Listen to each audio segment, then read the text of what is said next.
சிறகின் உறவுகளுக்கு காலை வணக்கம். இன்றைய செய்தி அலசலில் பல்வேறு செய்திகளை நாம் பார்க்க இருக்கின்றோம். அதிமுக எம்எல்ஏக்கள் மூவர் ராஜினிமா நேற்று இதை பத்தி விரிவா நம்ம சிறகு வலையில பேசி இருக்கிறோம். இதுல என்னன்னா, இவங்க நின்ன தொகுதியில மீண்டும் தேர்தல் நடத்துவாங்க. அப்ப இந்த செலவெல்லாம் யாரு ஈடுகட்டுறது? இதெல்லாம் அரசாங்கத்துடைய காசு, மக்களுடைய காசு, மக்களுடைய வரி பணம். இப்படி வீணா செலவை இல்லை இது. அப்ப இவங்களுக்கு என்ன தண்டனை கொடுக்கணும்னா, எல்லா செலவையும் நீனே பார்த்துக்க. உன் சௌரியத்துக்கு நீ ஜெயிப்ப, உன் சௌரியத்துக்கு ராஜினிமா பண்ணுவ, இன்னொரு கட்சிக்கு நீ போவ அப்படின்னா இது அப்பட்டப்பான குதிரை பேரம். எனவே இந்த சந்தர்ப்பவாத அரசியலுக்கெல்லாம் முடிவு கட்டணும்னா நீ மறு தேர்தலில் நீ நிற்கக்கூடாது.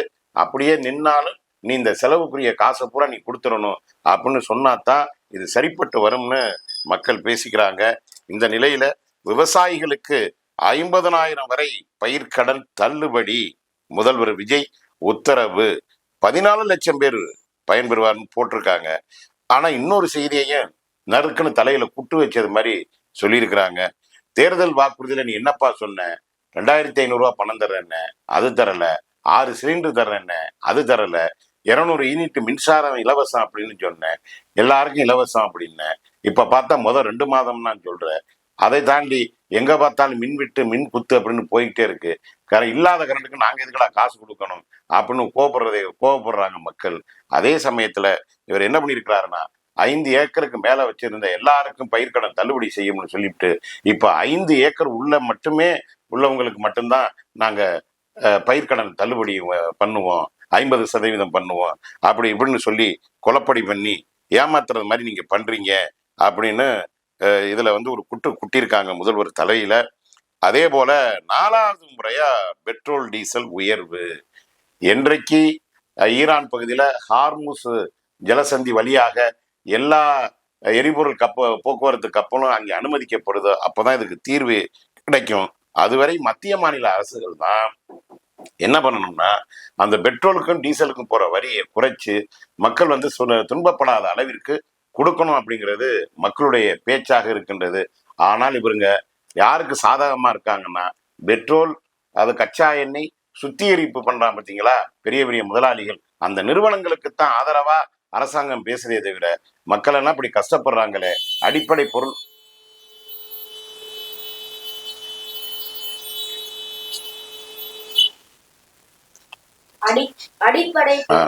மக்கள் எல்லாம் இப்படி கஷ்டப்படுறாங்களே, அடிப்படை பொருள் எல்லாமே விலைவாசி உயரப்போகுது அப்படிங்கிறத பத்தி எந்த அக்கறையும் இல்லாத அரசாங்கத்தான் எல்லாமே இருக்கிறாங்க. இன்னொரு செய்தி, ஒரு முக்கியமான செய்தி. +2 மாணவி கொலை வழக்கு, இளைஞருக்கு மரண தண்டனை.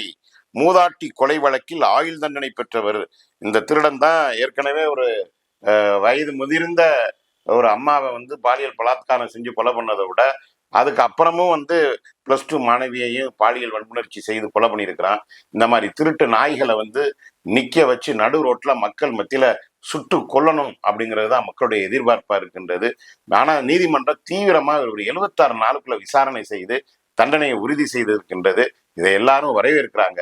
அதே போல தண்டனை மட்டும் கொடுக்கறதோட நீதிமன்ற வேலை இல்லை, காவல்துறையுடைய வேலை இல்லை, குற்றங்களையும் தடுக்கணும். குற்றங்களே நடக்காத அளவிற்கு தடுப்பதுதான் காவல்துறையுடைய வேலையாக இருக்கணும் என்பதுதான் நம்மளை போன்ற சமூக ஆர்வலர்களுடைய கவலையாக இருக்கின்றது, வேண்டுகோளாக இருக்கின்றது. பாருங்க, மதுரை மீனாட்சி அம்மன் கோயில் வாசல்ல நேற்று வெட்டி கொண்டு இருக்கிறாங்க ஒரு சின்ன பையனை, 17 வயசு பையன். கோயிலுக்கு பக்கத்துல இருக்கிற பூங்காவில் வெட்டி கொண்டு இருக்கிறாங்க. இந்த கொலைகள் கடந்த வாரத்துல புதுக்கோட்டை மாவட்டத்துல இதே மாதிரி ஒரு 17 வயது சிறுவனை வெட்டி கொண்டிருக்கிறாங்க. தொடர்ச்சியா அது போன்ற சம்பவங்கள், குற்றச்சம்பவங்கள் தமிழ்நாடு முழுவதும் நடந்து கொண்டே இருக்கின்றது. இதுக்கு அடிப்படையான சமூக மாற்றம் தேவை. அதை நோக்கி இந்த சமூகம் என்னைக்கு நகரப்போகுதுங்கிறது தெரியவில்லை. அதுவரை நமக்கு கவலைக்கிடமாகத்தான் இருக்கின்றது தமிழ்நாட்டோட நிலைமை. CPCL நிறுவனத்துக்கு நிலம் இழப்பீடு கோரி நாகை ஆட்சியர் அலுவலகம் முற்றுகை. 1992 கொடுத்ததுங்க இந்த CPCL நிறுவனத்துக்காக. அந்த பகுதியில் இருக்கின்ற ஏழை விவசாயிகளோட நிலங்களை கொடுத்தாங்க. இன்ன வரையும் அவங்களுக்கு நட்டையீடு கொடுக்கல, குடும்பத்துல உள்ளவங்களுக்கு வேலை வாய்ப்பு கொடுக்கல, எதுவுமே கொடுக்காம மத்திய மாநில அரசுகள் ஏமாற்றி வருது. அந்த மக்கள் கொந்தளிச்சு போய் நேற்று போராட்டம் பண்ணியிருக்கிறாங்க. இந்த நிலையில அவங்க தொடர்ச்சியா அந்த CPCL நிறுவனத்துக்கான நிலத்தை மீண்டும் மீண்டும் கேட்டுக்கிட்டே இருக்கிறாங்க. இது எவ்வளவு பெரிய அடாவடித்தனம்னு பாருங்க. செலவை குறைத்து சீரான வேகத்தில் அரசு பேருந்துகளை இயக்க வேண்டும். போக்குவரத்து துறை அமைச்சர் விஜய் தமிழன் பார்த்திபன் அறிவுறுத்தல். அதாவது செலவை குறித்து சீரான வேகத்துல பேருந்து போகணும்னு அப்படின்னு ஒரு சொல்றாரு. எல்லா அரசு பேருந்தும் என்னமோ ஏனோதானம் தான் ஓடிக்கிட்டு இருக்குது. பாவம் அவங்க அரசு பேருந்து ஓட்டுநரும் சரி, அதுல வேலை பார்க்குற நடத்துனரும் சரி, அவங்க படுற பாடு நம்ம நேரில் பார்க்கும் பொழுதே தெரியுது. இல்லை, எந்த பேருந்துமே சரியான நிலையில இல்லை. காரணம் ஊழல். போல்ட் வாங்குறதுல இருந்து, நெட்டு வாங்குறதுல இருந்து, என்ஜின் வாங்குறதுல இருந்து, பாடி கட்டுறதுல இருந்து எல்லாம் ஊழல் பண்ணி கடைசியா ஓட்டுநர் நடத்துனவர் தலையில தூக்கி அள்ளி வச்சா அவங்க என்ன செய்வாங்க பாவம். இதெல்லாம் நிர்வாகத்துல, அமைச்சர்கள் அளவுல, அதிகாரிகள் அளவுல நடக்கிற ஊழலை தடுத்து நிறுத்தி சரியான பேருந்துகளை கொடுத்தாலே இதெல்லாம் தவிர்க்கப்படும் அப்படின்னு அமைச்சருக்கு தெரியாதா என்ன? சும்மா நம்மளை ஏமாத்துறதுக்கு எதையாச்சும் ஒண்ணு சொல்றாங்க. சட்டம் ஒழுங்கை சீர் செய்ய வேண்டும். முதல்வருக்கு இபிஎஸ் வலியுறுத்தல். 2 நாளா தொடர்ச்சியா சொல்லிக்கிட்டே இருக்காரு, சட்ட ஒழுங்கை சீர்படுத்துங்க ஐயா. கண்ணா பின்னான்னு கொலை கொள்ளை பாலியல் பண்புணர்ச்சி நடந்துகிட்டு இருக்கு. என்னையா இது நாடா, இது சுடுகாடா ஐயா அப்படின்னு இபிஎஸ் பொங்கி எழுந்திருக்கிறாரு. விதிமீறல். 18 கல்குவாரிகள் தற்காலிக மூடல். புளியரை சோதனை சாவடியில் திங்கட்கிழமை ஆய்வு மேற்கொண்டார் அமைச்சர் டி.கே. பிரபு. இப்ப என்னன்னா, தமிழ்நாட்டுல பல கல்குவாரிகள் தமிழ்நாட்டுல பல கல்குவாரிகள் இயங்கிக்கிட்டு தான் இருக்குது. அத்தனை கல்குவாரிகளும் நேர்மையோடு இயங்குவதில்லை. எல்லா கல்குவாரியுமே அநீதியாக, சட்டத்திற்கு புறம்பாகத்தான் லோடா அள்ளி கல்லையை உடைச்சி வித்து சுற்றுச்சூழலையும் கெடுத்து இந்த தமிழ்நாட்டையும் கெடுத்துக்கிட்டு இருக்கிறாங்க. இதெல்லாம் அமைச்சருக்கு தெரியாதா என்ன? என்ன நடக்குதுன்னு பார்ப்போம். போக போக என்ன நடக்குதுன்னு பார்ப்போம். அரசு கலை அறிவியல் கல்லூரி இளநிலை பட்டப்படிப்புகளுக்கான தரவரிசை 8ஆம் தேதி பட்டியல் வெளியிடுறாங்கன்னு போட்டிருக்கிறாங்க. ரொம்ப என்ன செய்தி, முக்கிய செய்தி என்ன அடுத்தடுத்துன்னு பார்ப்போம். பாரதத்தின் வளர்ச்சி பயணம். குடியரசு துணைத் தலைவர் சி.பி. ராதாகிருஷ்ணன் ஒரு விரிவான பெரிய கட்டுரையை போட்டிருக்கிறாங்க. ஒரு காலத்தில் இந்தியாவின் கடைசி கிராமங்களாக கருதப்பட்ட எல்லைப்புற கிராமங்கள் தற்போது முதல் கிராமங்களாக, துடிப்புமிக்க கிராமங்களாக கட்டமைப்பு வளர்ச்சி பெற்று வருகின்றன சொல்லியிருக்கிறாரு. இன்னும் பல கிராமங்களுக்கு சாலை வசதி கிடையாது, மின்சார வசதி கிடையாது, சுடுகாட்டுக்கு போறதுக்கான வழி கிடையாது. ஏன் பல கிராமங்கள்ல சுடுகாடே இல்லை. இப்படி இருக்கின்ற நிலையில குடியரசு துணைத் தலைவர் அள்ளி விட்டுருக்கிறாரு. ஒரு நல்ல கட்டுரை, நடுப்பக்க கட்டுரை வந்திருக்குது. ஐயா உதயமு வீரையன் மிகச்சிறந்த எழுத்தாளர். அவரு அருமையா எழுதுவார் சமூக அக்கறையோட. அரசியல் என்பதும் அர்ப்பணிப்பாக இல்லாமல் தொழிலாகவே மாறிக்கொண்டிருக்கின்றது. அன்று வணிகம் செய்ய வந்தவர்கள் ஆட்சி செய்ய ஆரம்பித்தனர். இன்று ஆட்சி செய்ய வந்தவர்கள் வணிகம் செய்ய ஆரம்பித்தவுடனே ஆட்சியாளர்களை அறமற்ற அந்த ஆட்சி குறித்து லெப்ட் அண்ட் ரைட் வாங்கி ஒரு அற்புதமான கட்டுரையை நடுப்பக்கத்துல கொடுத்திருக்கிறாரு. குதிரை பேர அரசியலில் தாவேகா அரசு, மு.க. ஸ்டாலின், எடப்பாடி பழனிசாமி விமர்சனம் அப்படின்னு போட்டிருக்கிறாங்க. அதாவது குதிரை வேகத்துல நீங்க ஆட்சி செய்யறேன்னு குதிரை பேர அரசியல வெளிப்படையாவே பண்ணிக்கிட்டு இருக்கிறியப்பா.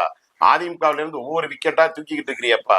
இது எந்த விதத்துலப்பா நியாயம்னு ஒரு பக்கம் எடப்பாடி பழனிசாமி கேட்டிருக்கிறாரு, இன்னொரு பக்கம் மு.க. ஸ்டாலின் கேட்டிருக்கிறாரு. நம்ம என்ன கேட்கிறோம்னா, தாவேகா ஆட்சிக்கு வராத அளவிற்கு நம்ம 2 பேரும் கூட்டணி சேர்ந்து, அதிமுகவும் திமுகவும் கூட்டணி சேர்ந்து ஒரு மந்திரி சபையை அமைச்சு நம்ம ஒரு ஆட்சி அமைச்சிடலாம் அப்படின்னு நீங்க ஒரு திட்டம் போட்டதாக எல்லாருமே சொல்றாங்களே. திருமாவளவன் சொன்னாரு, காதர் மைதீன் சொன்னாரு, இப்படி எல்லாரும் சொன்னாங்களே அப்படின்னு நாமளும் உங்க சார்பா நாமளும் சொல்லி வைக்கிறோம். இந்த இடத்துல பாலியல் குற்றங்களுக்கு விரைந்து கடும் தண்டனை, அதிகாரிகளுக்கு முதல்வர் விஜய் உத்தரவு. ஆமையா, தொடர்ச்சியா பாலியல் குற்றங்கள் கடுமையா நடந்துகிட்டு இருக்கியா, விரைந்து கடும் தண்டனை கொடுங்கப்பா அப்படின்னு விஜய் உத்தரவு போட்டிருக்கிறாரு. உத்தரவோட அது நின்று விடக்கூடாது, கடுமையான நடவடிக்கைகள் தேவை அப்படின்னு மக்கள் சொல்றாங்க. மருந்து கொள்முதலில் இனி புதிய நடைமுறை அமைச்சர் அருண்ராஜ் சொல்லியிருக்கிறாரு. இவர் என்ன சொல்லியிருக்கிறாருன்னா, அவசர ஆத்திரத்துக்கு வேணா அரசு மருத்துவமனையில கொஞ்சோண்டு கொள்முதல் பண்ணிக்கலாம். இனிமே தமிழ்நாடு அரசு கொள்முதல் வளர்ச்சி கழகத்தின் மூலியமா தான் எல்லா மருந்தும் நீங்க வாங்கணும்னு ஒரு நடவடிக்கை எடுப்பதாக சொல்லியிருக்கிறாரு. என்ன நடக்குதுன்னு பார்ப்போம். அதே போல அமைச்சர் ராஜ்மோகன் ஒரு விளக்கத்தை கொடுத்திருக்கிறாரு.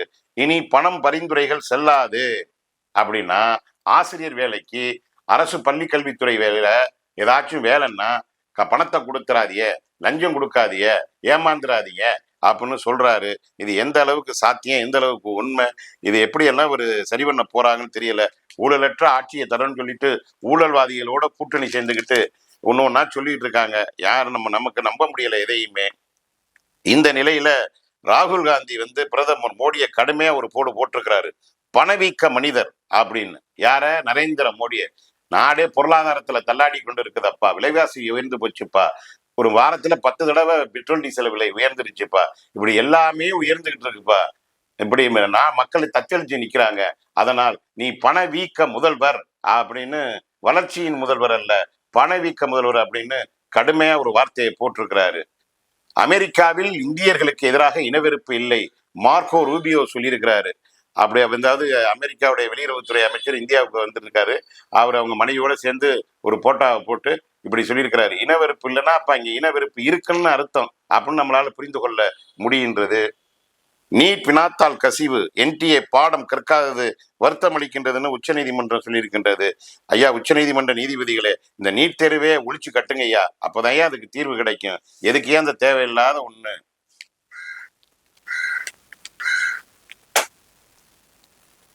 கர்நாடகா முதல்வர் சித்தராமையாவிற்கு காங்கிரஸ் மேலிடம் அழைப்பு. எதற்கு? மேகதாட்டு அணையில அடம் பிடிக்காம தமிழ்நாட்டுக்கு உரிமையை கொடுக்கறதுக்குன்னு பார்த்தா அப்படியெல்லாம் ஒண்ணும் கிடையாது. 2 வருஷம் முடிஞ்சிருச்சு. இனி இந்த பதவியில இங்க நீடிக்கலாமா இல்ல வேற யாராச்சும் போடலாமா அப்படிங்கிறதுக்காக கூப்பிட்டுருக்கிறதாக தகவல் கசியுது. பிரதமரின் ஆணவ அரசுக்கு மாணவர்கள் முடிவு கட்டுவார்கள் அப்படின்னு ராகுல் திரும்பவும் பேசியிருக்கிறாரு.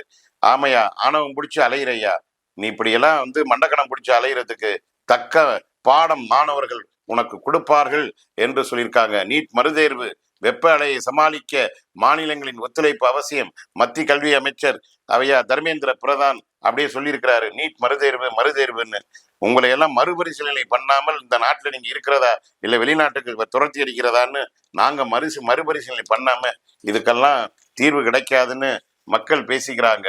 ஈரான் அமைதி பேச்சில் சுமூக முன்னேற்றம், ட்ரம்ப் மீண்டும் நம்பிக்கை. இந்த ஆளா தனியா சொல்லிட்டு உட்காந்துருக்கான் அப்படின்னா ஈரான்கிட்ட காலில் கும்பிட்டு விழுக போறேன் அப்படின்னு அர்த்தம். இப்படி பல்வேறு செய்திகள் வந்து இன்றைய செய்தித்தாளில் வந்திருக்கின்றது. அதே போல தமிழகத்தை சேர்ந்த 7 பேருக்கு பத்ம விருதுகள் குடியரசுத் தலைவர் வழங்கினார். அதாவது பத்மபூஷன் விருது, பத்மஸ்ரீ விருது. இதுல என்னன்னா நம்ம தமிழ்நாட்டை சேர்ந்த பல பேருக்கு கொடுத்துருக்குறாங்க. அதுல முக்கியமான ஒருத்தர் வந்து சிலம்பத்திற்கு ஆசிரியர், அவர் ஐயா பழனிவேல்.